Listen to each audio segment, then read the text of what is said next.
Hamas एक नाम जो आजकल पूरी दुनिया के मीडिया चैनल्स पर सुर्खियां बटोर रहा है। भारत में भी हर मीडिया चैनल्स पर हमास की ही चर्चा है। आखिर ये हमास है क्या जो इजराइल से सीधा टक्कर ले रहा है? उससे पहले हम आपको ये बता दें कि हमास को इतना शक्तिशाली बनाने में सिर्फ एक देश का ही हाथ है और वो खुद इजराइल है। शायद आज हमास का नामो निशान ही ना होता अगर इजराइल ने 70 के दशक में हमास को फंड न किया होता। आज आतंकी संगठन हमास का पूरा A to Z हिस्ट्री आपको बताएंगे, लेकिन वीडियो में आगे बढ़ने से पहले हमें सब्सक्राइब करना ना भूलें। हमास एक फिलिस्तीनी आतंकी समूह है जिसकी स्थापना 1987 में पहले फलस्तीनी इंतिफादा या विद्रोह के दौरान हुई थी, लेकिन इसकी औपचारिक स्थापना के कई साल पहले से ही ये ऑपरेट करते थे। हमास का पूरा नाम है हरकत अल मुकावमा अल इस्लामिया, मतलब इस्लामिक रेजिस्टेंस मूवमेंट। इसका मकसद फिलिस्तीन में इस्लामिक राज्य स्थापित करना है। इस विद्रोही समूह की स्थापना शेख अहमद यासीन ने की थी। 12 साल की उम्र से व्हील चेयर पर रहने वाले अहमद यासीन ने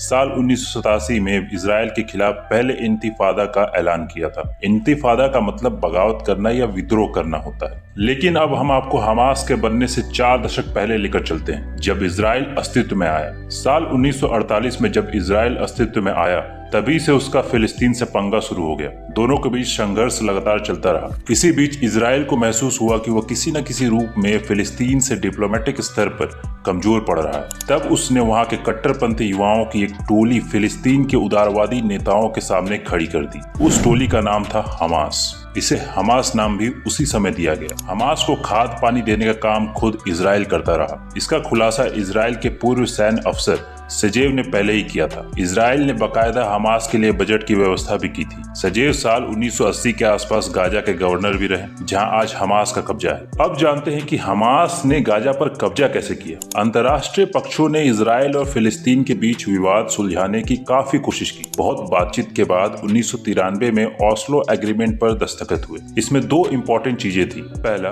फिलिस्तीनी लीडरशिप की ओर से इजराइल को मान्यता दे दी गई। दूसरा, गाजा और वेस्ट बैंक में सेल्फ गवर्नेंस के लिए फिलिस्तीनियों की अंतरिम सरकार पर समझौता। इस समझौते पर इजराइल की ओर से प्रधानमंत्री यत्सिक राबिन ने दस्तखत किया और फिलिस्तीन की तरफ से साइन किया यासिर अराफात ने। अराफात फिलिस्तीनी लिबरेशन ऑर्गेनाइजेशन के लीडर थे। PLO फिलिस्तीन की आजादी से जुड़ा सबसे प्रमुख संगठन था। इन दोनों के बीच का समझौता अमेरिका की पहल पर हुआ, जिसमें खुद तत्कालीन अमेरिकी राष्ट्रपति बिल क्लिंटन मौजूद थे। इस समझौते से रेडिकल फलस्तीनी खुश नहीं थे और वो इजराइल के खिलाफ और भी हिंसक हो गए। धीरे धीरे हमास ने फिलिस्तीन के उदारवादी नेताओं को किनारे कर दिया और खुद फिलिस्तीन का झंडा लेकर चल पड़े। अब जब हमास खुद फिलिस्तीन का नेतृत्व करने को आगे आ गया तो स्वाभाविक तौर पर उसके रिश्ते इजराइल से खराब हो गए और वो दुश्मन बन बैठा। 2004 आते आते इजराइल को ये समझ में आ गया कि अब गाजा पट्टी से निकलने में ही उसकी भलाई है, क्योंकि एक तो गाजा पट्टी की जनसंख्या लगातार बढ़ती जा रही है, जिस पर नियंत्रण रखने के लिए इजराइल को पैसे और संसाधन सब खर्च करने पड़ रहे थे। बीच बीच में उसे हमास से भी चुनौती मिल रही थी, जिसकी वजह से इजराइल की मुसीबतें कम होने की बजाय बढ़ती जा रही थी। आखिरकार 15 सितंबर 2005 को इजराइल ने गाजा को पूरी तरह से खाली कर दिया। उस तारीख को इजरायली डिफेंस फोर्स का एक भी जवान